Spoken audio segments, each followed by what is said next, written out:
Magandang araw sa inyong lahat. Ako nga pala si Fritz Monson at pag-uusapan natin kung paano nga ba nakakatulong sa ating buhay ang ICT and multimedia sa ika-21 siglo. Tara, alamin natin. Ano nga ba ang multimedia? Ang multimedia ay ang paggamit ng iba't ibang anyo ng media gaya ng teksto, larawan, audio, video at animasyon upang makapagbigay ng impormasyon o aliw. Ano nga ba ang ICT? Ang ICT o Information and Communication Technology ay tumutukoy sa paggamit ng teknolohiya upang mapadali ang komunikasyon at pagbabahagi ng impormasyon. Mga benepisyo ng ICT and multimedia. Tara, alamin natin.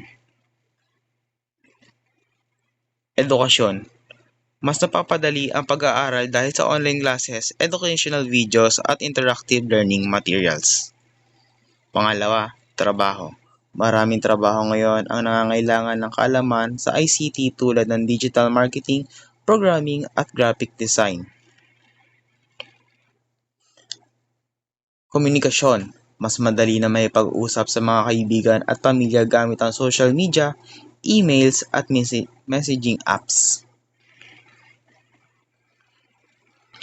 Aliw at impormasyon. Nagbibigay ito ng access sa musika, pelikula, at balita sa isang pindot lang.